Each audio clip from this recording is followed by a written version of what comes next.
Broadcasting from Cincinnati, you're listening to the Ringside Reporter podcast. All the news from the world of boxing right here. Well, I'm talking to you the way I want to talk to you. Now, here's your host, Eric Lorda.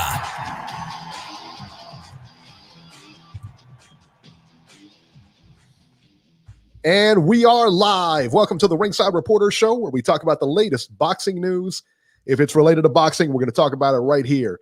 My name is Eric Lorta, and I'm here with my co-host, Joe Habib. We have a great show for you today. And if you want to call in, 323-870-3857. And tonight, we're going to talk about the big news, man. Oscar Valdez pops dirty, tests positive for PEDs. Beeb, he tested positive, son. Bad look, man. It's a bad look. It's a bad look. How's your afternoon going so far, Beeb? Pretty good, man. I can't complain. I'm asking questions. Glad you're having a good afternoon. Got a lot off my chest, Let off some steam. De La Hoya, your boy, tests positive for COVID. He's out, son. That's a second Triller guy now. The second with Teofimo and now De La Hoya. Both out. Triller, bad luck, man. But first, let's get started with this weekend's action. DAZN, Josh Warnington versus Mauricio Lara, 12 rounds featherweights. And this exciting contest ended in a 2-round technical draw. The fight was stopped at the end of the second round after an unintentional headbutt caused a cut over Lara's eye. It looked like a nasty headbutt too, man. It was a good fight while it lasted, man. Both guys, I thought, landed pretty good shots in the beginning, and it looked like we were in store for like a pretty action fight, but nothing. Beeb, I hate when stuff like this happens, don't you? I do, and I'm going to say something very controversial. The first butt, I think, was accidental, but the second butt, it kind of looked like it was intentional to me. The way he just kind of billy-goated him, I felt it. I felt as though he realized he was going to have problems on the inside, so he was going to do anything he could to try to nullify that inside game, whether it be legal or otherwise. And I actually thought that the second headbutt was kind of a cheap shot, the way he just kind of billy-goated him. I didn't like it. Now that's my opinion. I'm going to do a poll in the chat and ask them, do they think the butt was intentional? Do you think, if you're Lara, do you give this guy another shot? Does this happen again? I try to fight Kid Galahad if I'm Lara, because he's ranked, I think, he's ranked number 3 by the IBF, but listen to this. Number 1 and 2 is not rated. So there's no one rated 1 or 2. This is how dumb the IBF is. So technically he's the first in line because number 1 and 2 is not rated. Right. Insane. So if I was him, I try to go after Galahad and get a title shot. That's a good fight. Him and Galahad is a really good fight. Yeah, because Lara was complaining to the ref. Exactly right, Rob G. You could see how there was a warning. I think there was 2 warnings, and then like the third one was the one that caused that cut. Even before the first headbutt, he was talking to the ref. Yeah, for sure. Even before that first one, man. So what are you going to do?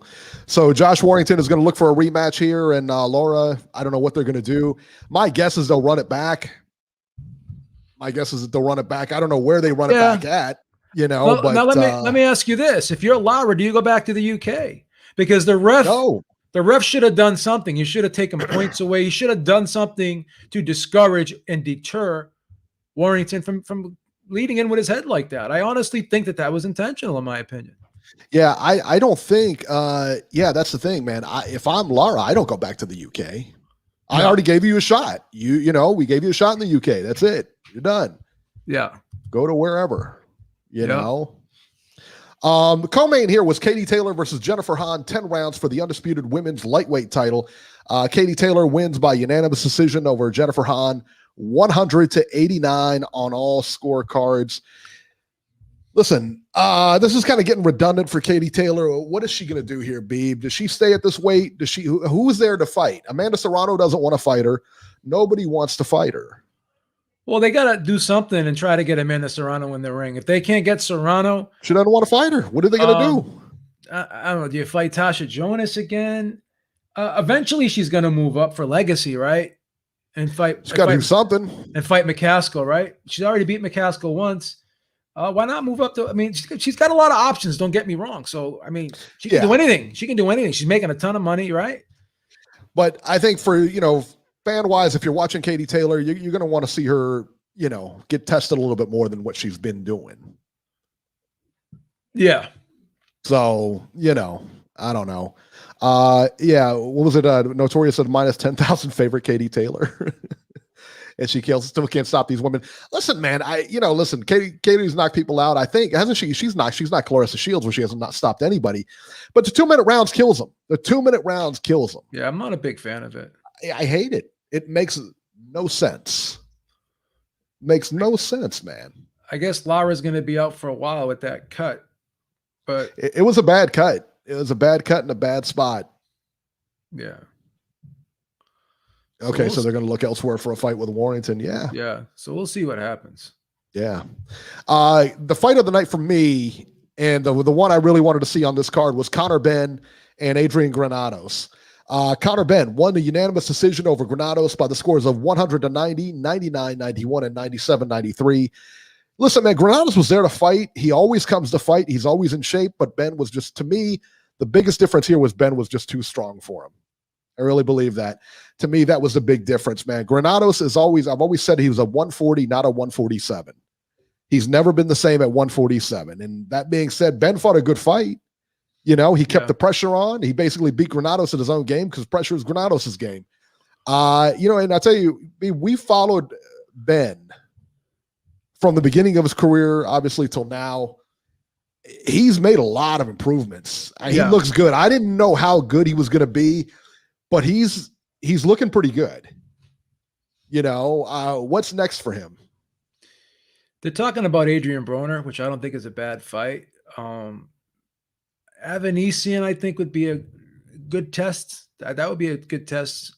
Avanesian. Broner's a big money fight. Yeah, Kavaluskas, I think, would be a little bit too tough at this point. I'd rather see him fight Avanesian or Broner. That's a good fight. Yeah, that's a good fight. Yeah. Broner, I mean, if you want name recognition, Broner's, the guy you fight. JC says Ebony Bridges was promoted more than Katie. Well, look at her. Of course she was. Look at Ebony Bridges. She looks like a supermodel. You know what I mean? Of course she was promoted more. They're trying to get her to be a star. Problem is, she can't. She can't fight. She can't. I just don't think she's that great of a fighter. She's not good. I think she's not good at all. I think she's gonna. When she steps up, she's gonna get exposed. She's gonna get hurt. Yeah, absolutely. I'm not a hater, but I'm just not impressed. I'm not impressed. I think she pushes her punches. I don't think she turns them over. She's billed as this big knockout artist, but I don't think she is. Listen, I'd rather watch her carry around the ring cards, between rounds than I would watch her fight. Yeah. It's just the way it is. I mean, look, it's just, that's what they gear her for. She'll be in Playboy next. Who knows? Whatever. But she's not a fighter. And I never really thought that about her, that she was ever a fighter. You can't you've seen her Instagram. You know what I mean? I mean, come on. Yeah. She's here. This is a shortcut to where she wants to go. You know what I mean? This isn't her. She's not, it's not like she's, chomping at the bit to get in the ring. You know what I mean? This is not her deal. This is, speaking of which, she won a unanimous decision, 77-76, Ebony Bridges over Malice Gangloff. But I have a feeling, I don't know about you, but I have a feeling this Bridges show is about to come to a close here soon. As soon as she steps up, I mean, I thought Shannon Courtenay beat her soundly. I think it was like an 8-2, 7-3 type fight. Yeah. You could say what you want about the head, but that eye was discolored. And usually when a tissue on your face or in your body is discolored, it's from repeated trauma. You know what I mean? So you could tell that the majority of the damage on that eye was from punches after the headbutt, because the headbutt wasn't really that bad. The headbutt created like a small little lump. And then as time went on, as Courtenay kept hitting her in that eye in their fight, it got really large and large. So I think her defense is very lacking, and I just don't think she moves her head very well. She stands straight up, stiff, pushes punches. You know, he's got an okay right hand, but that's about it. She's not a good fighter. If it wasn't for her look, she wouldn't even be on these cards. Yeah. You know, I mean, and that's the brass tacks of it. You know, and every time she goes up there, she makes a big deal about Eddie looking at her at the weigh-in or whatever, or not looking at her, or whatever the case may be. It's like this big joke they have between them now. Listen, man, I'm over it. You know what I mean? Yeah. We're all over it. You know, it's kind of ran its course, right? It's absolutely ran its course. You know, you know, what are you going to do? So once she gets beat, I think, you know, because her marketability, once she starts getting beat, like I said, once they start raising her competition and she's getting beat, there's a guy in the chat, W. Ryla in the chat, thought she lost last night. You know what I mean? Yeah, she has heart, but her skills are real limited. You're right. You're 100% right. Yeah, I'm just not. I have to be honest. I'm just not impressed. No. You know, it's funny, and it's kind of irritating sometimes. I don't want to use the word irritating, but it's crazy how people can just be so intellectually dishonest. When you listen to announcers when they're commentating on her fight, right? It's very clear those DAZN people are really trying to make her sound like she's doing more than what she's doing, that the fight's competitive. And, you know, it's just not.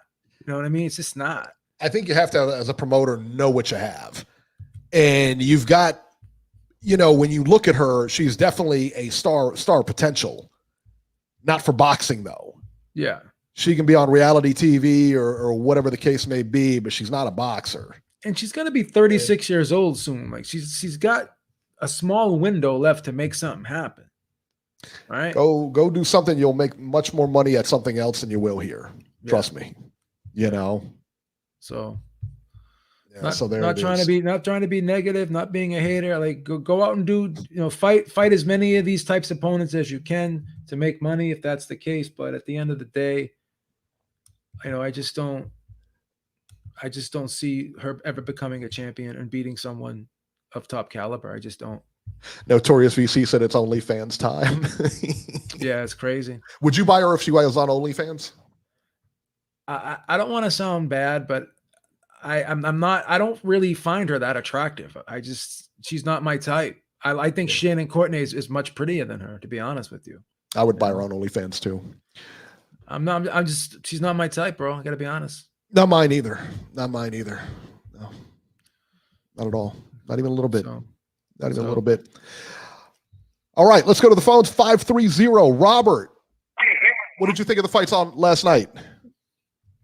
I enjoyed the DAZN card, and like I told Beeb yesterday, you know, I firmly believe now that once all these contracts expire with ESPN and Fox, I think all boxing promoters should take their cards to DAZN because they know how to put them on. Because as you know, there's a fight card tonight on Fox, and unless you're a hardcore, you're not going to know the names of the people fighting. You know, and Fox did not pay for PBC garbage because they paid for big name fights. They didn't pay for these Sunday night cards. They had one a couple weeks ago. They got one tonight. This is terrible. DAZN, ever since I got it in May, I've been more impressed with what DAZN has done compared to what ESPN Plus has done, or Fox or FS1. DAZN knows how to put on fight cards, and if you're a true boxing fan, that's the only app you need. Wow, Beeb, what are your thoughts on that? You know, they give you the best bang for your buck without question. Not all their cards are great, but once again, you're not paying $85 for them, so you can cut them some slack. Right. But I have to say, it's a bargain being able to watch the whole card, right? Yeah. You get the whole fight card from top to bottom. You're able to learn about some of these fighters that you normally wouldn't see. And I know, you know, Fox will have a fight on pay-per-view, and then they'll have like Fox Sports 1 or whatever will show like the undercard. But they don't show the whole card. The Zone is giving you the whole card from top to bottom. So you start watching the card at 2:00 and you're getting like 4 hours, 4.5 hours of content for $9 a month. Who can beat that? You can't beat that, Robert. You can't beat that. No. Robert, what were your thoughts on Conor Benn? What were your thoughts on Conor Benn last night? I enjoyed what I saw, and I thought Adrian did the best he could, but he always has fought he's always fought in the wrong weight class. Mm-hmm. God, I would love to see him in his natural weight class, because he's the kind of fighter that would give people fits if he was in the right weight class, but he's always fought out of his weight class. Joe, another name that they've mentioned for Ben is Josh Kelly. And I got to thinking about it. I got to thinking about it after we talked yesterday. You know what? I think he'd be a good opponent for Mr. Ortiz. Wow, that's a little too fast. I like the Avanesian fight, to be honest. I think Ortiz is a little too fast right now. Ortiz is a little bit ahead of him. But Virgil Ortiz for Conor Benn? I would love to see Ortiz get tested. He can get tested by Conor Benn, really son. There ain't no way. He'll roll right through Conor Benn. I thought the Maurice Hooker fight was a good step up for Virgil Ortiz, and I also thought the Kavaluskas fight was a great step up fight too. Right. I wouldn't hate the Ben fight for but I don't think that Ben is ready for Virgil Ortiz, in my opinion. I mean, I said, I don't think it's a horrible fight, but I think it's a tough style matchup. I think it's a tough style matchup for him. Right. Okay. And with Valdez popping for PEDs now, I guess that card on Friday for ESPN Plus is off. Nope. No, they're allowing him to fight because we're going to get into that, Robert. Yeah, we'll later. get into it. Yeah, we'll get into it. We'll get into that later. We'll explain. Yeah, so listen up, because we're gonna. Yeah, hang on. Hang on the line. I don't want to jump. I don't want to jump ahead. So thank you so much, Robert. You're finally learning the format here. It took him long enough. Took you about 4 years, but you're getting it. I'm just playing with you, Robert. Before you start sending me angry texts, I'm just teasing you. We got it. We're just teasing you. Right. I'm just razzing you, so don't start sending me death threats on the iPhone, please. All right. No, I would never send you death threats, please. No, I thought it was a very good card, and I could not agree with you more on Miss Bridges there. I thought she lost both of the fights I've seen last month and this month. Hopefully she'll get beat soon and we won't have to see her on TV anymore. Would you buy her on OnlyFans? Taylor, but no, she's not my type. I feel bad for Katie Taylor. I hope somebody steps up and fights her. And I would like to see female fighters fight 3-minute rounds. I mean, come on. That's the big knock on him. Yeah, that's a big knock on him. It's so crazy. If they're going to be it's so crazy, Robert, because we beat that dead horse time and time again. But you know what's I was thinking about it, and that fight just flew by. It really stood out for some reason yesterday, watching that fight and seeing how, because you know why it went by faster than usual? Because Katie Taylor has a very appealing, crowd pleasing style, and she fights such a fast-paced fight. So her style makes those rounds go by even faster because you're saying, she's like just heating up, right? And then the round is over. I can almost guarantee Katie Taylor's style with 3-minute rounds, she would have way more knockouts. Way more knockouts. Yep. I totally agree. In my opinion. I firmly believe had she had 3-minute rounds yesterday, she could have stopped her. Sure. Yeah, I think so too. But I don't know. I gotta know? be honest though. Even if you up women's bouts to 3-minute rounds, I'm probably still not gonna be a fan. I don't know. Just not my cup of tea, man. To each his own. But I'll tell you this. Well, I'll tell you this. Christy Martin really made me a fan of the sport, and ever since then, I didn't look back. I was always skeptical of women's boxing as well when I was younger in the 90s, back when I was in my 30s. My late 20s to early 30s, I was very skeptical of it too. But then I started seeing fighters like Christy Martin, Lucia Riker, and even Layla Ali, Ann Wolf, and I saw a lot of skill in them women, and I see a lot of skill in Clarissa Shields and Katie Taylor. Now, Katie Taylor is definitely, like, from a style perspective, I love watching her the best. I really enjoy watching her. I like Katie. Katie Taylor is a very good fighter. Katie is pretty good. Katie's really good. Very entertaining. And Amanda, if you give Amanda Serrano enough zeros, she'll step in the ring. We don't need to give Amanda Serrano enough zeros. How many zeros does she actually deserve, though? Listen, she's going to get paid what everybody else is getting paid. Who is she to demand anything? I don't know. I don't know what the deal is, because Katie talked about it in an interview. Bonehead trainer of hers, her and that bonehead trainer who was making fun of that girl as she's getting into being loaded up into an ambulance. Yeah, that's real classy. I hope she doesn't get a payday. Yeah. I got to be honest. I hope she doesn't. Yeah.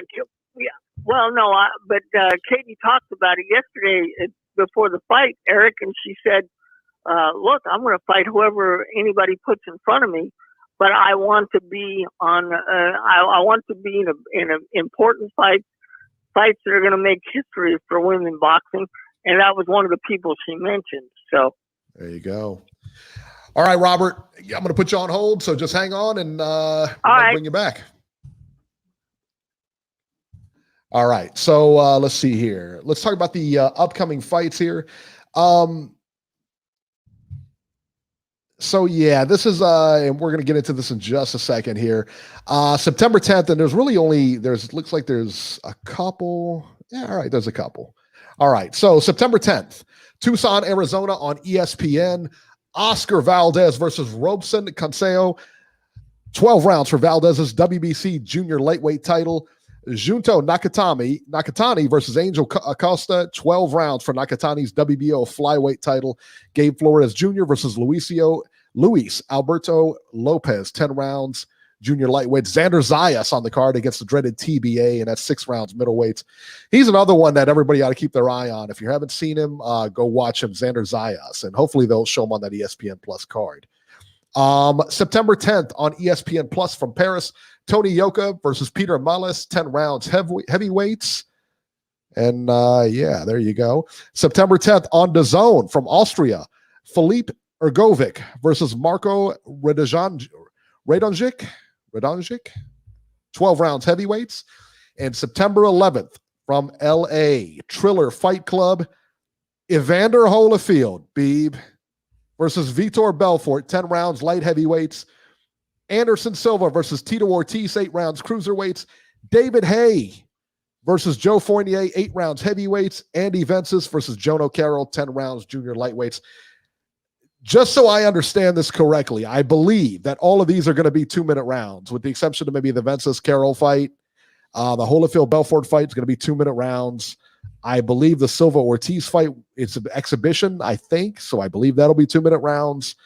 Haye and Fournier, they wouldn't even sanction the Haye fight, so that's got to be 2-minute rounds as well. And also in London, there's no TV on it, but if you're in London, Sonny Edwards versus Jason Mama, 12 rounds for Edwards' IBF flyweight title. Callum Johnson also on that card on September 11th on Sunday. Beeb, that's a train wreck of a card. That Triller card is just a train wreck of a card. It was a train wreck when De La Hoya's on it. It's even more of a train wreck now that Holyfield's on it. What may happen is they're not so sure that the California Commission is going to approve Holyfield, so they're talking about moving that fight to Florida. I'm not sure if that's the case as of yet, but there is a concern. Well, they didn't approve. What's his face either. Let's see here. David Haye. They didn't approve him. That's why it went down to 2-minute rounds. They wouldn't. Yeah, David Haye's fight wasn't sanctioned. No. Why? He had to go to 2-minute rounds. Why? That's what I read. I believe you. Don't get. I'm not. Yeah. I'm no, not, I mean, I'm I not wrote doubting it, and you. I'm trying to remember. No, I'm trying to remember where I read that at, though. Why would they? Why would they not sanction David Haye? What's wrong with him? I don't know. I guess maybe because he had been out and they want to. He wants to come back for 8 rounds or what? Oh, I think if you're out for a specific period of time, was he out more than 2 years? Yeah, that's right. That's why they wouldn't allow Tarver to fight. Yeah. Because if you're out, I think more than 2 years after a certain age, then I Robert's saying they moved the card to Florida. I'm not sure. I don't know. I'm not sure if they moved it, if that's official. I know they were saying if Holyfield couldn't get sanctioned to fight, but again, these are all exhibitions, so I'm not. Yeah, I don't know why they would move it for just exhibitions, Yeah, but even still, the commission can still deny a fighter fighting in an exhibition. I think. Right. I would assume, right? I would think, yeah. I mean, Holyfield's almost 60 years old, bro. That's crazy. Yeah, Notorious said they did move it to Florida. So there you go. Okay, then we stand corrected. I wasn't sure if that was official. Thank you. Sure either. Thank you, Robert, and thank you, Notorious. Thank you, Notorious. All right. Let's go ahead and get to our news and rumors. But before we do that, let's thank our new sponsor, Manscaped. Exciting news from our friends at Manscaped. They just launched their 4th generation performance package. This ultimate package includes the Lawnmower 4.0. You heard that right, 4.0.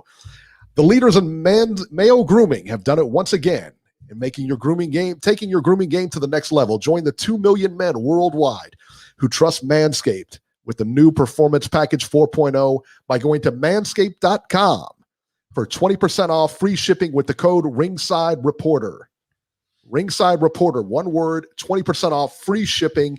The Performance Package 4.0 by Manscaped has arrived, and oh man, was it worth the wait. Inside this package, you'll find the Lawnmower 4.0 trimmer, the Weed Whacker ear and nose hair trimmer, Crop Preserver deodorant, Crop Reviver toner, Performance boxer briefs, and a travel bag to hold all your goodies. I will tell you what, man, the briefs are amazing. And everybody that we've talked to that ordered the stuff loves it. I mean, they just love it. But the briefs are my favorite. If you haven't tried them, definitely give them a try. They're great. The new Performance Package 4.0 includes the Lawnmower. This trimmer is insane. Dare I say, the greatest trimmer ever. I said it. Their 4th generation trimmer features a cutting-edge ceramic blade to reduce grooming accidents. Thanks to their skin-safe technology, the Lawnmower 4.0 has a 7,000 RPM motor, a new multifunction on-off switch that can engage a travel lock and gives you the ability to turn on a 4,000K LED spotlight on and off when needed for a more precise shave. Did I mention it's waterproof as well? You can't beat this. I'm telling you, you can't beat it. You thought that was good, but you want to take your grooming game even further, all right? Even further to the next level. The Performance Package 4.0 also includes the Weed Whacker to chop your worst weeds up top in your nose and ear. The Weed Whacker is also waterproof, 9,000 RPM motor, 360-degree rotary dual blade system. The nose and ear trimmer provides proprietary skin-safe technology, which helps prevent nicks, snags, and tugs in those delicate areas. Seal the deal with Manscaped liquid formulations, their Crop Preserver deodorant for before leaving the house, and the Crop Reviver for the mid-game check. Manscaped even threw in 2 free gifts in the Performance Package: the boxers, the Manscaped boxers, and the Shed travel bag, which is also a very nice bag as well. Get 20% off and free shipping with the code Ringside Reporter at manscaped.com. That's 20% off free shipping with the code Ringside Reporter at manscaped.com. There you go. They use the best tools for the job. All right. Beeb, I love Manscaped. I love them. There's a They're lot good. of It's good stuff. there. There's a lot of good products. A lot of good stuff there. The nose trimmers are outstanding. I think they're great. And you gotta keep up with your hygiene, man. People neglect it sometimes. You don't realize, how fast your hair can grow in certain areas. There you go. Tony Ayo, go get 20% off. Reese Mack, go get 20% off. There you go. Ringside Reporter, baby. Click the link, guys. At least get the Weed Whacker. I mean, and you get a nice 20% discount, and I believe you also get free shipping as well. Absolutely. Not mistaken. Absolutely. Hey, do me a favor, Beeb. Can you put the link in there? Can you put the link in the let me see. We're gonna try it here. No, in the chat you're talking about. Yeah, I there we do go. that. Yeah. I can do that And for then you. I have no problem doing that for you. there we go. All right. So now you guys are set. See, we take care of you here. All right. We take care of you guys here. Hey, guys, let's get the likes up. All right. Let's hit the like button. If you guys like what we're doing, go ahead and give us a like, man. I'm not asking you to work in a coal mine. Just hit the like button. That's all. Turning you on to all kinds of stuff here. At least you could do is hit the like button, man. Come on. There you go, guys. Manscaped.com right there at the Ringside Reporter. There it is. Thank you so much. Good stuff. Good stuff. All right. So Oscar Valdez test positive for fentanyl. All right. So Valdez, this is the big news this week. Valdez is enrolled in VADA. VADA popped him for testing positive for fentanyl, which he said was in a tea he drank. This is how I know he's guilty, right? This is how I know he's guilty. Top level cheat Victor Conte said, fentanyl isn't something that's found in herbal tea. You got to get a prescription for fentanyl, and it's not going to be found in herbal tea. Despite all this, Valdez will be allowed to box on Saturday. Yes, even after failing a drug test, guys. Mauricio Suleiman, in his infinite wisdom, told ESPN, quote, "It is simple. This is not a performance-enhancing drug, except for that whole thing where it is. It's like if you take 3 Red Bulls, not even a little bit. In the anti-doping world, there are hundreds of substances. If you go to 7-Eleven and you steal a candy bar, you stole it. It's illegal. But that is different from robbing a bank with guns and pistols, and that will give you 7 years in jail." I have no idea what Mauricio Suleiman is babbling about here. I have absolutely zero idea. He sounds like a babbling fool. He says that Valdez will have absolutely no advantage and the challenger will have no risk. End quote. Victor Conte says, nah, that's not exactly it. He disagreed and he told ESPN, quote, "I personally have given athletes fentanyl. I know what it does," Conte, the former founder of Balco, told ESPN. "It's very powerful. It's like a methamphetamine. You know why it's a performance-enhancing drug? Because it gives the central nervous system, it's a central nervous stimulant," he added. "It accelerates your heart rate. It gives you energy. It gives you endurance. It gives you stamina. It makes it easier to breathe. Your training time to exhaustion would be much longer." Okay? So clearly it's a PED. It's also on the banned list. You know, I don't know what does Mauricio Suleiman know about performance-enhancing drugs anyway? Well, why? I don't understand. This is what kills me, though. Why does the WBC even have this program? If this fight is going to go on Saturday, why does the WBC even have this program? This makes zero sense to me. And if Victor Conte is saying, yeah, it's a performance-enhancing drug, and I'm not big on Victor Conte, but if he's saying it, I believe it. Yeah. Because no one has cheated to a highest degree other than him, to that degree. Yeah. This is my stance on the whole thing. He's fighting because of a technicality, right? Now, WADA says that you can use this drug out of competition, which means that you can use it up to 24 hours before the fight. If you use it within the 24-hour period prior to the fight, then that's considered in competition and it's illegal, right?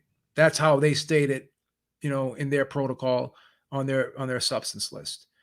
Now, you would not need to use this substance 24 hours before the fight because at that particular time, you would have already made weight.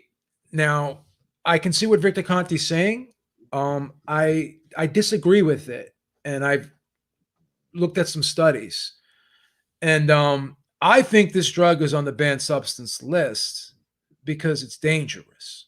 I believe that if you're already depleted, you're already training hard, and you're already cutting your calories, and you're putting your body under an enormous amount of stress. I think when you start putting your body on more stress on top of that via taking something like Clenbuterol or something like phentermine, I think that would take you to a level that your body doesn't want to go to.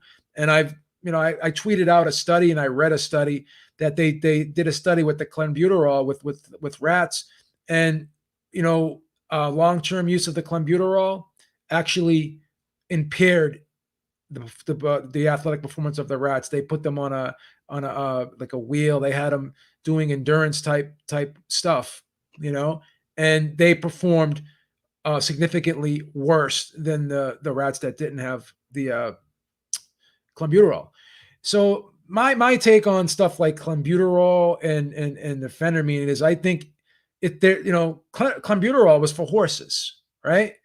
It was also used for people with asthma. Phentermine was used for people who are obese. Doctors would prescribe it. It's actually illegal to use it without a prescription, at least in America. I don't know if you can. I believe you can get a lot of these drugs in Mexico, because they're not illegal. Sure you can, yeah. They're not illegal in Mexico. So my take is, this drug gave him an unfair advantage, and it would help him make weight. But I don't think this drug makes him a better fighter. Like, I'm hearing people say, "Oh, well, he only beat what's his name there, Burchelt, because he was on PEDs." I mean, this drug is in the stimulant category. Now, Victor Conte is correct. Like, could stimulants increase your endurance, and could they help you? But sure. but when you're taking something like amphetamine and cocaine, you're overstimulating yourself. In other words, right. When you get to that point, you could actually have deleterious effects on your performance. Like Clenbuterol, people take that and they get the shakes, right? Mm-hmm. Same thing with this phentermine. Like it causes insomnia. So how are you going to recover if you're not sleeping? It makes you anorexic. So if you're not eating, right, you don't want to eat, then how are you going to replenish yourself with the nutrients you need, right? If you're already cutting calories and you're already putting stress on your body, this releases adrenaline in your body and epinephrine in your body, and it also releases that hormone that you don't want, which is cortisol. So, these drugs, these stimulants are banned because of the dangers that they could cause in a human being. The same thing with ephedra. People were taking ephedra, and these kids were taking ephedra and going on the football field, and they were passing out. Some people died from heat exhaustion because their body got heated up too much to a point. So when you're taking a guy who's already cutting calories and who's already pretty lean, right, and you're making him take these drugs, at that point, I think that you're going to get a negative effect from these drugs. Now, you will make weight. I'm not saying you won't make weight, and it's not going to give you an unfair advantage making weight. I'm not so sure, and I believe, in my opinion, that they're not good performance enhancers. There's much different types of drugs you can take that will definitely give you better performance. I think like EPO, for instance, would definitely be a better alternative to this. HGH, sure. But it is a performance enhancing drug, though. It'll help him in training. It'll help him train longer. Therefore, it is a performance enhancing drug. I don't believe it will help him train longer. Victor Conte said it would. I disagree with him. I disagree with Victor Conte. I mean,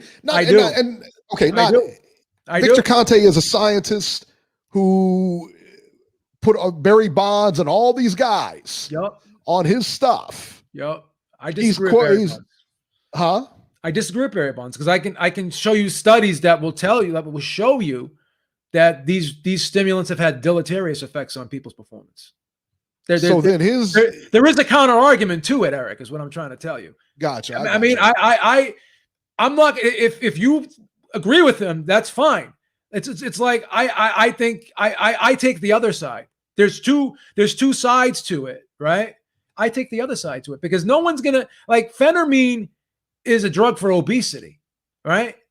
Right, but it does speed you up. Okay.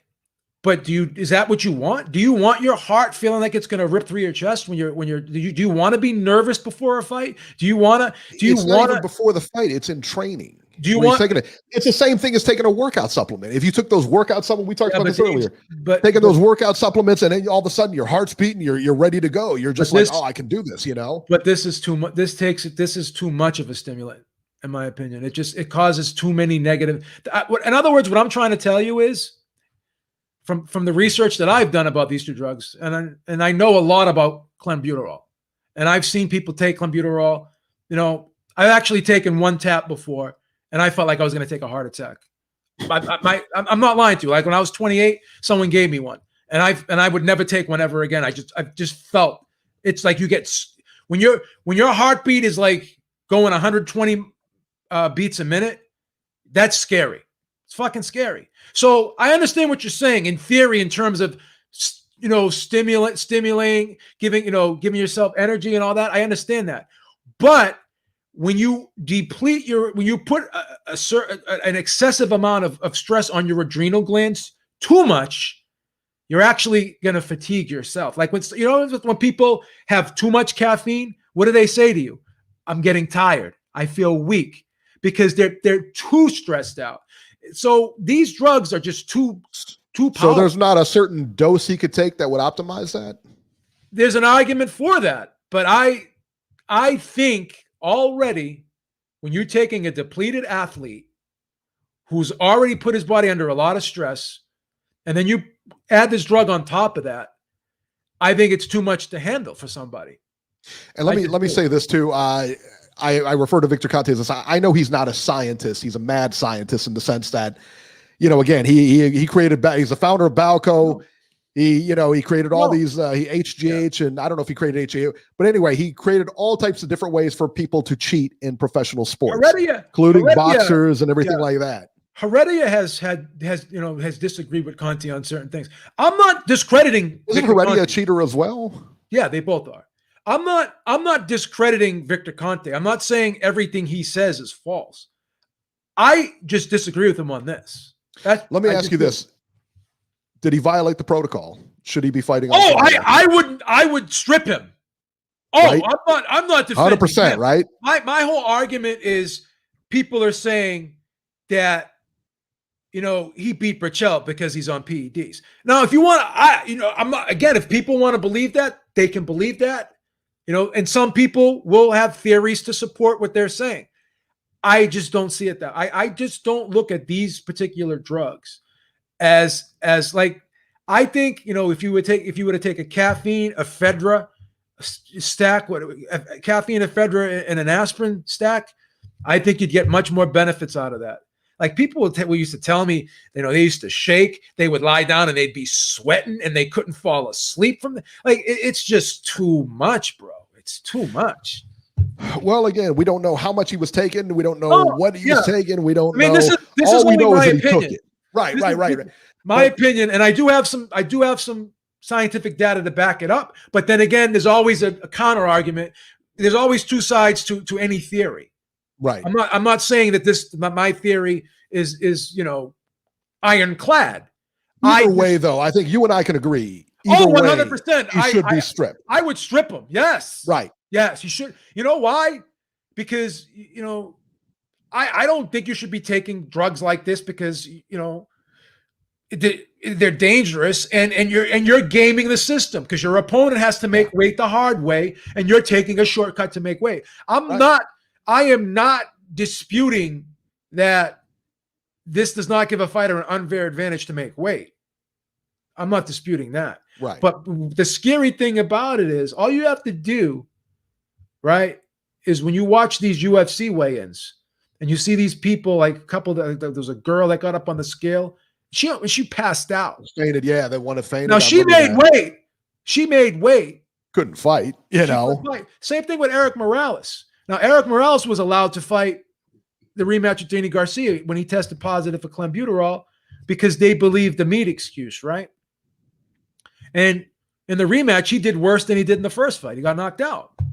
So, like I'm saying, to me, these drugs are not effective performance enhancers, but they are effective at giving a fighter a shortcut to make weight, which is part of the process of being in a fight. You got to make weight. So you're cheating to make weight. But I don't know. I don't believe that this makes anyone really a better fighter. I just don't. This is my opinion. In 20, Dave Martinez is saying, why do I put so much trust in Victor Conte? Listen, I'm just telling you what he said. No, telling you what Victor Conte said. Eric, his theory has some.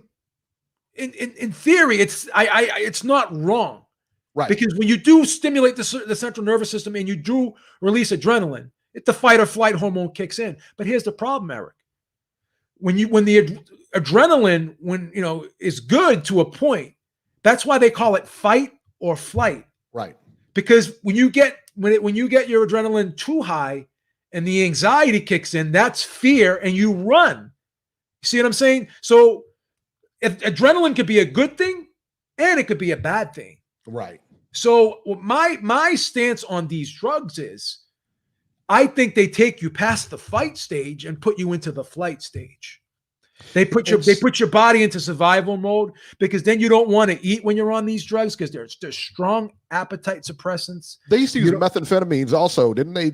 For weight loss, didn't they do that? They used to use that. They stopped using methamphetamines, but they used to, like back in the day, right? They did, but people again, the benefit, the side effects were outweighing the benefits. Right. But they used to. And we doctors, both agree that you can lose weight on these drugs, correct? 110%. No problem. That's right? That's what I'm getting at then. No, he cheated to make weight. He cheated to make weight. Yes, that's right. I am not refuting that. I'm not refuting that. Right. But I just think that WADA is it's ridiculous for WADA. Help me out with this. WADA, where do they come in on all this and why? Okay, so WADA sets the protocol. They determine what substances are going to be on the banned substance list, and a lot of the labs are called they're WADA accredited labs. Okay, right? So WADA administers the test, right? But they use the WADA. Everyone uses the WADA protocol. Now, here's the funny thing about it. The commission still had the authority to step in and not allow this fight to happen, not sanction the fight. Go back and look at Billy Joe Saunders versus Demetrius Andrade. He was taking a similar drug to this, which was called oxyflurane, right? And that was very similar to this. It's in the same class. Now, WADA had a same rule where you could take this out of competition, but not in competition. But guess what happened? The Massachusetts State Athletic Commission overruled WADA and said, no, we're not allowing Billy Joe Saunders to fight in our state. So regardless of what WADA says and regardless of what VADA says, VADA administers the test, they report the results, and VADA uses the WADA protocol. And in most cases, they send the test to a WADA lab or a WADA accredited lab. And then the commission has the final say on if the fight will take place or not. But now this was banned on VADA, but not on WADA, right? No. VADA doesn't determine what's banned and what's not banned. They use the WADA protocol. Gotcha. So they don't. It's not up to VADA. So there's a misconception. Oh, WADA and VADA are on different pages here. No, they're working in conjunction with each other, basically. And VADA doesn't determine, if a fight can happen or not. VADA only does the testing. They only do the testing, right? Just like Quest. Quest just does the testing. Why did Fenterman come up then if it's not an illegal substance? It's an illegal substance in competition. Just like oxyflurane is a legal substance in competition, meaning outside of 24 hours before the fight, WADA says it's legal to use. Here's the catch-22. In the United States, it's illegal to even have the drug without a prescription. You need a prescription for the drug. So why would WADA not just ban this all across the board, in competition and out of competition? That's where the problem lies. So WADA is ridiculous. Just like that whole thing with Alexander Povetkin. What was that drug that he tested positive for? That was like a steroid, I believe. Yeah, but then they had they changed the amount. They had like a timeline, right, where they said you could have a certain amount in your system, right? And then the argument was, well, Povetkin had that, that trace amounts in there, which did not exceed the allowed amount. See, this is where WADA fucks up, because they have these stipulations on these drugs. Instead of just saying, you know what, let's just make it illegal. No amount can be in your system. Right. But that's the whole thing with Povetkin. He got by on a technicality, technically, right? Meldonium. Meldonium was correct. Yeah. That's a heart medication, and that would help with stamina. That would help with stamina.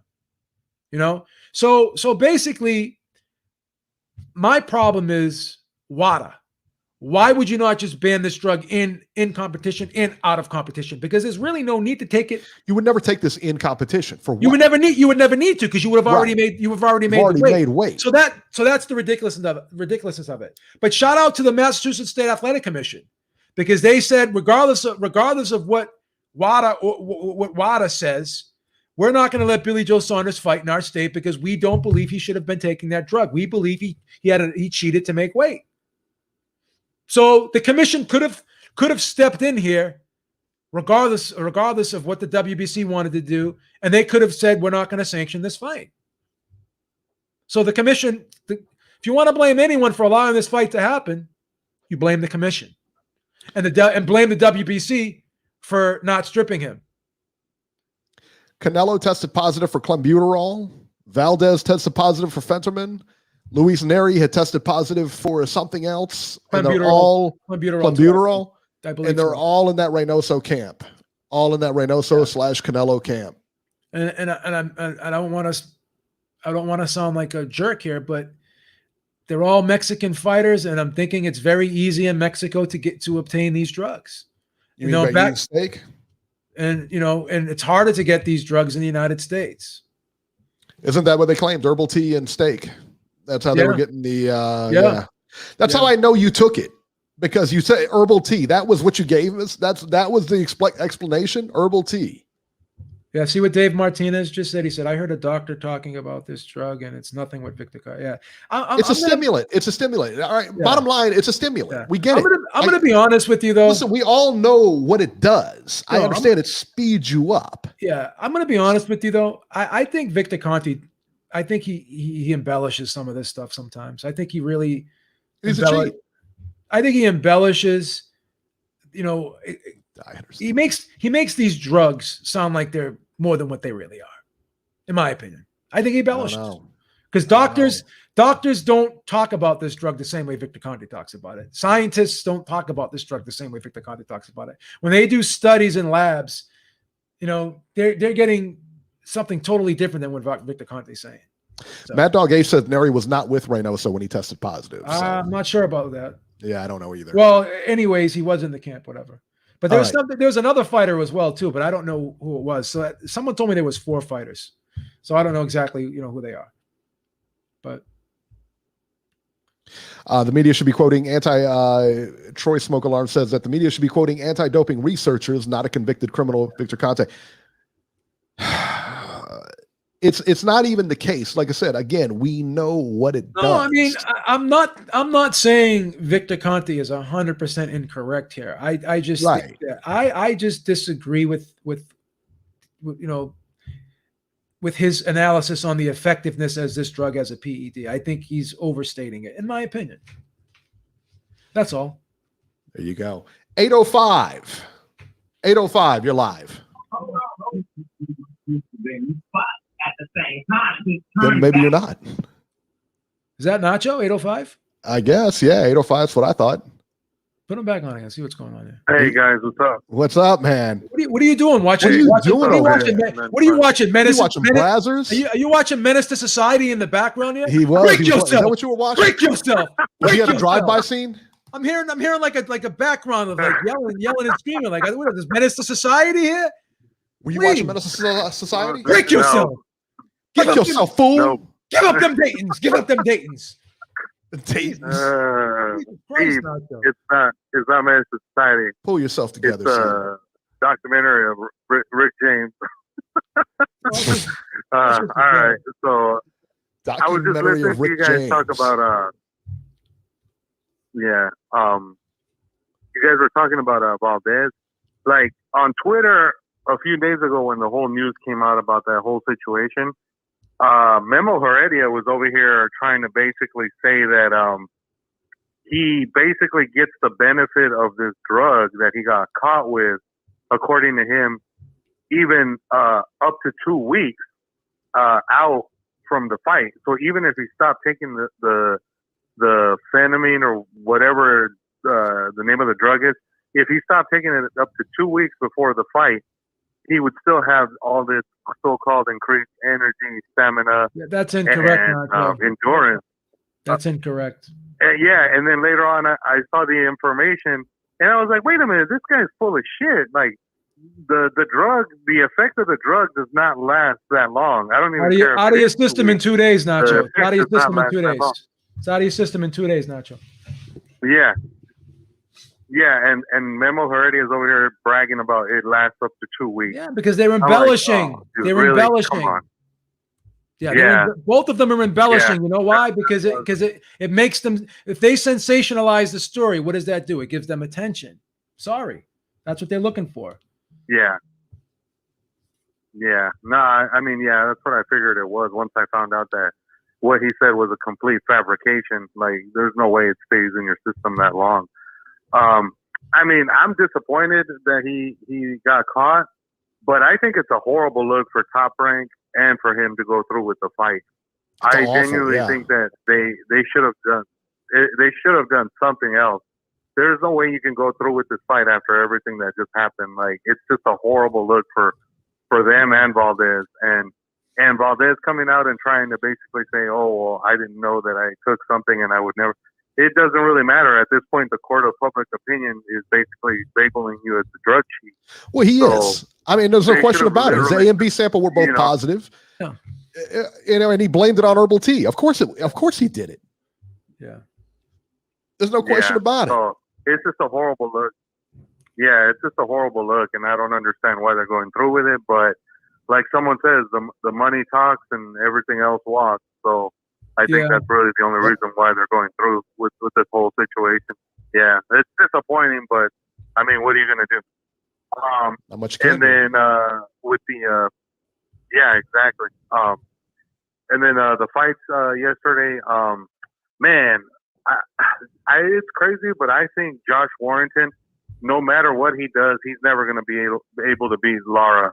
Nope. Like yesterday, Lara was on his way to beating him again. You saw that too, I just Nacho, think right? that He was head catching clash- solid. Yeah, you saw that too. Yeah. How he was coming on. Yeah. Okay, I wasn't the only one then. Thank you, Nacho. Yeah. Yeah, Well, time you made a good point. I thought that Lara was starting. I thought that Lara was starting to hit him pretty solidly and was starting to hurt him a little bit, and he was starting to kind of, back off and not really engage as much as he did at the very beginning of the fight. So I think the tide was going towards Lara winning again, and I think that headbutt just saved Warrington from a prolonged beating, in my opinion.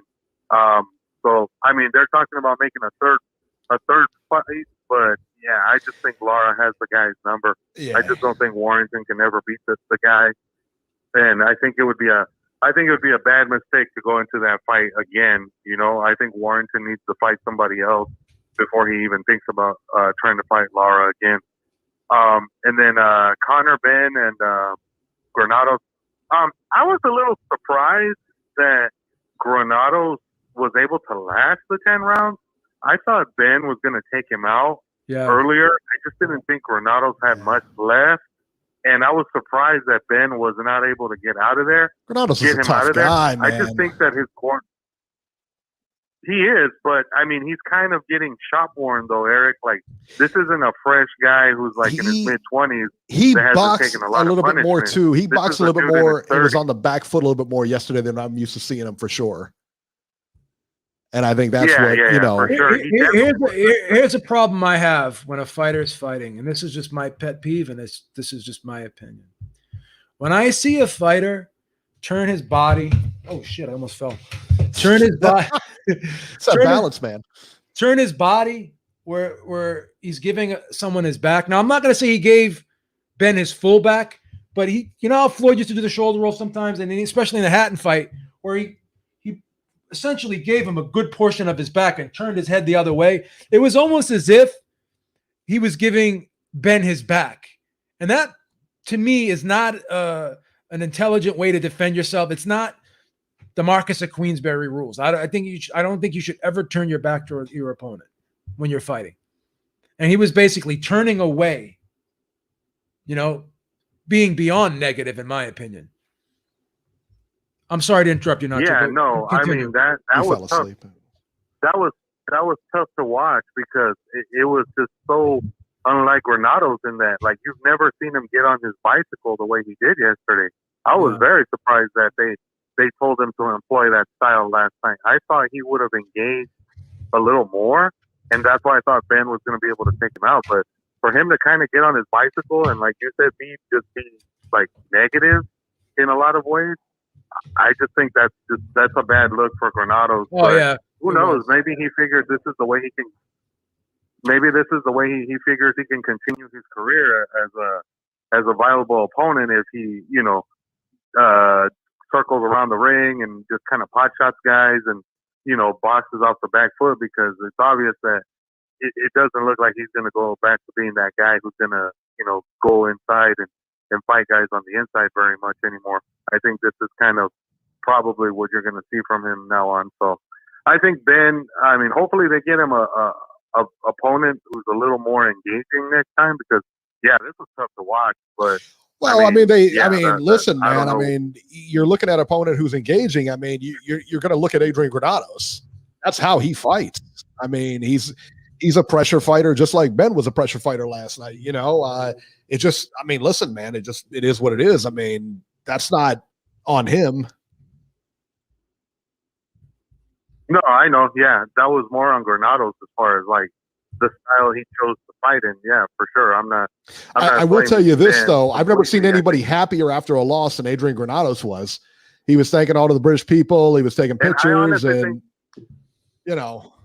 Yeah, and I honestly think, Eric, it's because of the fact that I think he knows that this is probably the only way he can continue his career. Yeah, I think this is the only way he can continue fighting, because I just don't see him being the guy that he was, where he was going toe to toe with guys anymore. I don't see it. But with all due respect, I never thought I'd ever say this, but Granados looked like he was just in there for a payday, and I never thought I would ever use that sentence in describing Adrian Granados, but that's what he looked like in that fight. He looked overmatched, is what he looked like. Yeah. That's the thing, and he didn't want to get hit because he knew Benn had some power. Yeah. So there you go. And then just last thing, guys. With that whole Triller card, everything like that's gone wrong as far as like that De La Hoya caught COVID. Everything that could go wrong. You mean like booking De La Hoya to fight? What? Everything that could go wrong did go wrong. Yeah, exactly. At some point, does Triller just finally throw their hands in the air and just say, screw it? You can't keep losing money on fights like this. These guys are just costing them money left and right. Well, listen, I've said it before. Well, De La Hoya, he's got COVID, but he had his shots.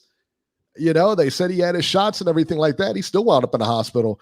But, that being said, listen, man, as a promoter, and Triller's a promoter, I would make it mandatory that everybody gets shots. I really would. I still would make it mandatory. Yeah. Mad Dog said they spiked this Coke. Who knows? Who knows? He's probably in there for something like that. Now he's Oscar De La Hoya is saying he was fully vaccinated. Yeah, I question. That's what he said. Who knows? I question whether he's in the hospital. That's what they say. I've never heard of anyone. I've never heard of anyone that was fully vaccinated getting hospitalized. I just haven't. I'm not saying that. I'm not saying that it's impossible, but I just like Fury, just like they said Fury was fully vaccinated and he wasn't. So I wonder if De La Hoya actually was fully vaccinated as he said he was. I'm not gonna question whether or not he had COVID. Yeah. I'm gonna question whether or not he was fully vaccinated. Yeah. All right, Nacho, we're gonna get running, man. Beep. Yeah, Beep, I want you to do me a favor. Right, clarify something for me, because you said that, and maybe I just misunderstood you, that VADA doesn't have a banned list. No, they do. They don't have. They use WADA's list. Whatever it is, it's on their the VADA banned list is on like their website. But they use WADA's list. They use WADA. Okay. All right, because I just looked it up and it was like that's what I just saw. I just wanted some clarification on that. They use WADA. They use WADA's protocol. All right. Let's go to 773. 773, you're live. Okay, here we go. More favoritism and biasness. More bias stuff happening in boxing. It's they're favoring the market. They're catering to the market, and that's no surprise. Canelo Alvarez, the other chap, Luis Nery, what do they all have in common? They're all Mexican fighters. You know, the market, big buying market, Mexican fan base. As usual, money talks. So the commission, the sanctioning bodies, they're all counting to the money. That's what it all comes down to, as usual. If this was some dude from Bulgaria or something, would they be making excuses with this? I'll go ahead, keep fighting, no big deal.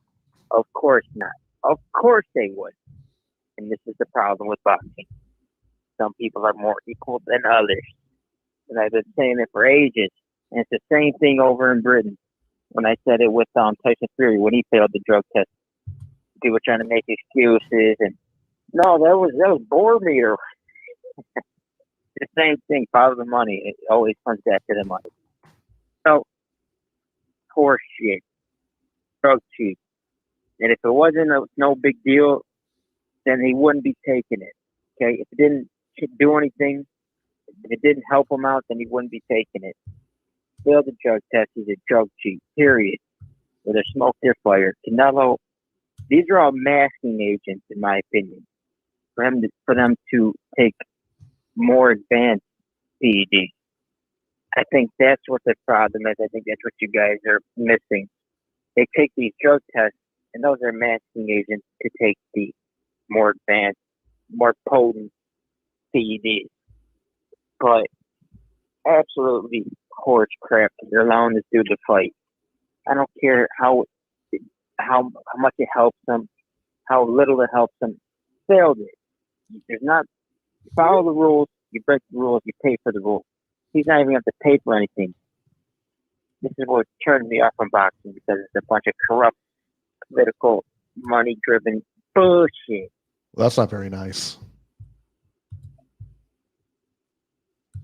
It's some bullshit. There you go. Bullshit. Well, you heard it straight from the horse's mouth. Kevin, thank you so much. All right.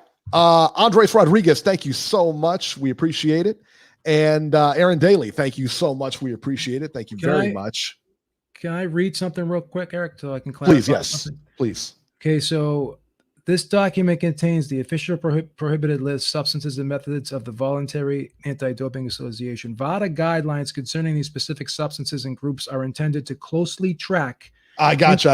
internationally recognized standards for the substances prohibited by sport, such as the World WADA. So you understand what you understand? But it's their own list, is what I'm saying. Yes, but WADA's come up with their list, they use VADA. They use WADA as the guideline for their lists. Right, but what I'm saying is their stuff, that Fenterman or whatever, came up on this list, not on the WADA list.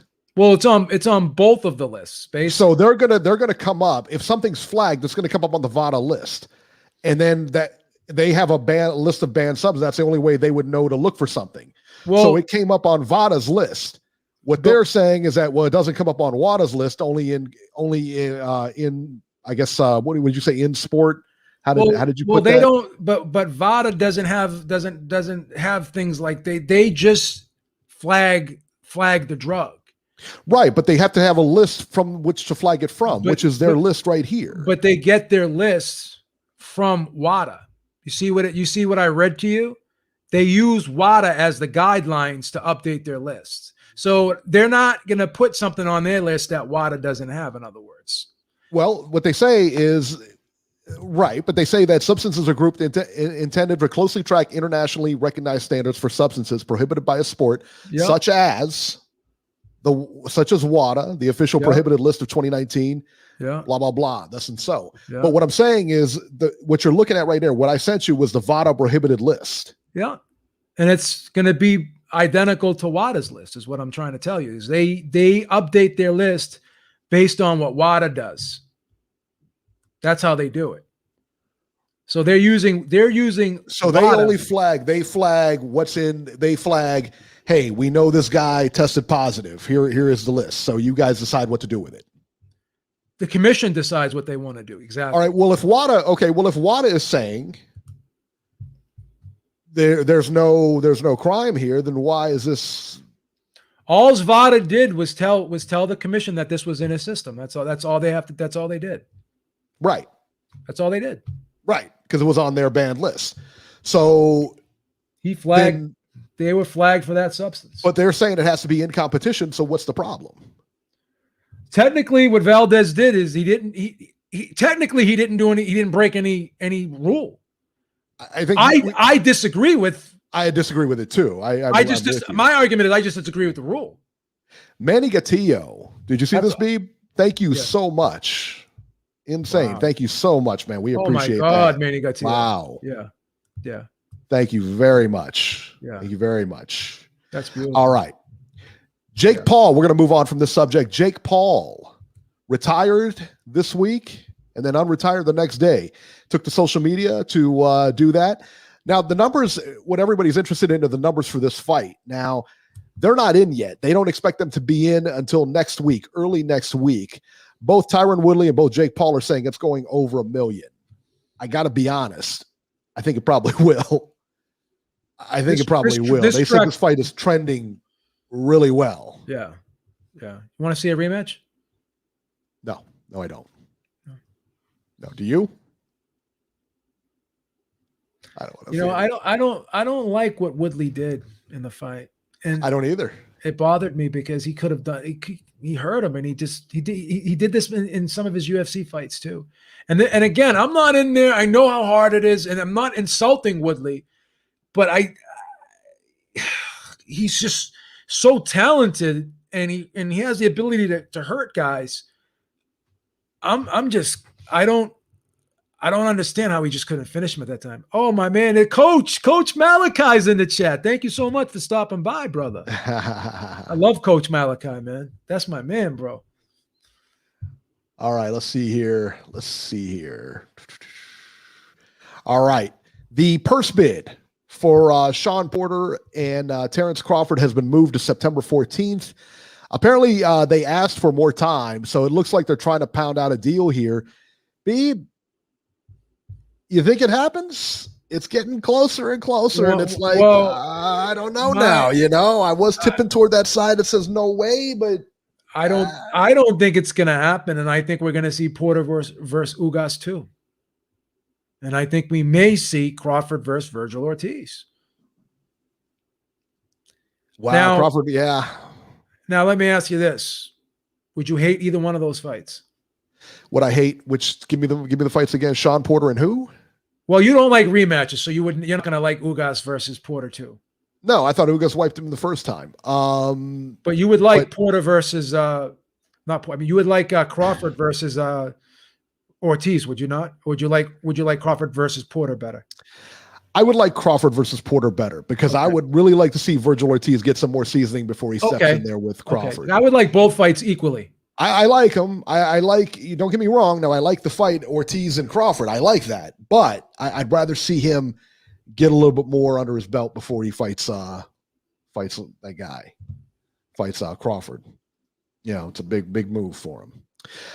Caleb Plant is apparently working with Andre Ward for the Canelo fight. Now, I don't know if this was like Tyron Woodley working with Floyd Mayweather. I don't know if he's moved his camp to California. I don't know anything other than what I've read, and I've read that they are actually working together. So, listen, it can't hurt. It can't hurt. And I tell you what, in my view, right now, Andre Ward is the only guy that would have beat Canelo or that could beat Canelo.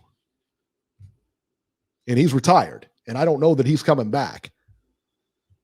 I don't think he's coming back. They threw a lot of money at him to fight Canelo, and he said no.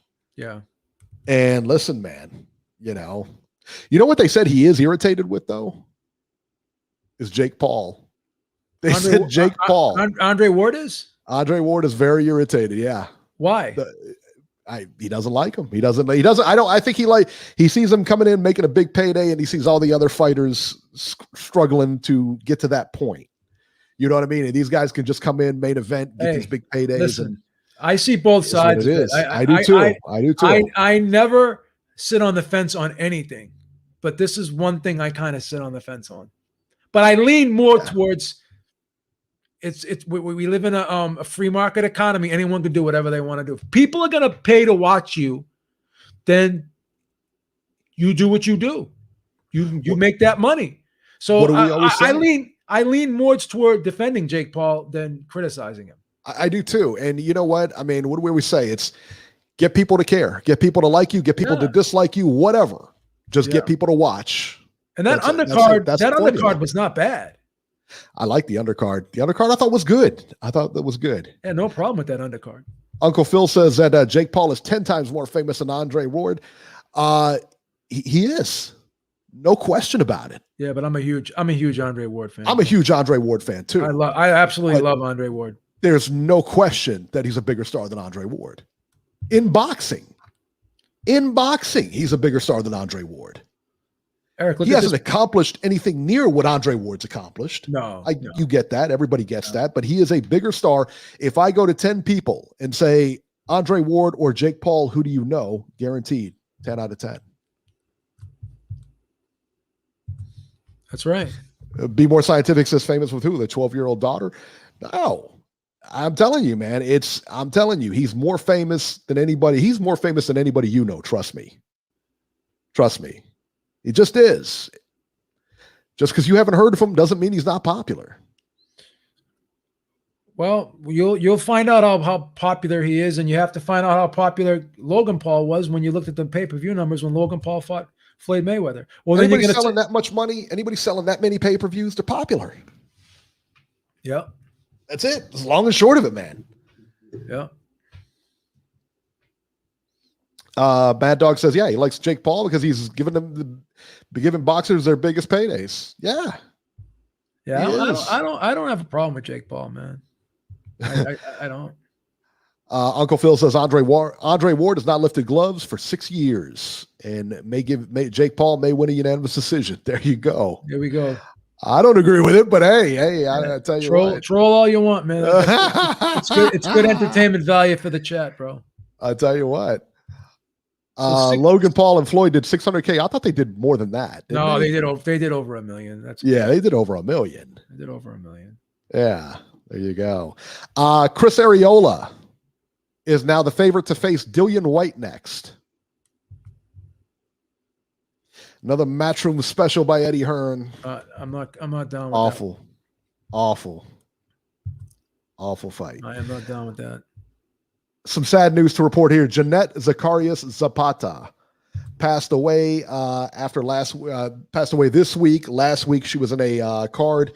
She was knocked unconscious, I guess. She was in a fight in Canada by was it Yves Michel and that whole promotion up there. But anyway, she was knocked out, carried out on a stretcher, went into a coma, and unfortunately passed away. She was only 18 years old, guys. 18. And she was, I think she was she had 6 fights under her belt. She had lost her last 3, I think by knockout or, by TKO or whatever. but her last 3 opponents were undefeated. So they were clearly using her as, to pad records and everything like that. Yeah, awful, just awful. I mean, get some better matchmaking, man. That's not good. Yeah, it's not good. De La Hoya, your boy, Beeb, has been vaxxed and is now in the hospital for COVID-19. Beeb, he recorded a thing from his hospital room. I got to be honest, he sounded awful. Yeah, he probably is sick. Awful. Yeah, I'm sure he is. I'm not he claims that he got the vaccine. Yeah, I don't know, man. I mean, I don't think he got both shots. That's just my opinion. Yeah, I'm kind of with you. I don't know. I mean, listen, man, I've never had COVID, so I don't know. Yeah. But, it looked like it hit him pretty hard for a guy. But again, he's in great shape, but he's also, close to being 50 also. Well, he's also abused his body with substances as well, too. So that's not going to have a positive effect on your Who? De La Hoya? Yeah. What do you mean he's abused his body with substances? What are you talking about? He likes the nose candy a little bit. How dare you? He rides the white horse. He rides the white pony. He rides the white horse. What's the matter with you? Sorry. Also, too, this also caught everybody's eye, too. Just days before this, earlier this week, De La Hoya was given an interview where he said he was raped when he was 13 years old. There we go. By a 34-year-old woman. I was kind of taken aback by that, but yeah, I mean, clearly, and people, what was funny is that people came to it and says, well, he's probably lying to promote the fight. Why would he lie about this? Why would you lie about being raped? You know what I mean? Like, come on, what's the matter with you people? Said he was raped. I got to believe him. You know what I mean? What's the matter with you guys? There you go. Mad Dog getting a lot of mileage out of the Coke vid thing instead of COVID.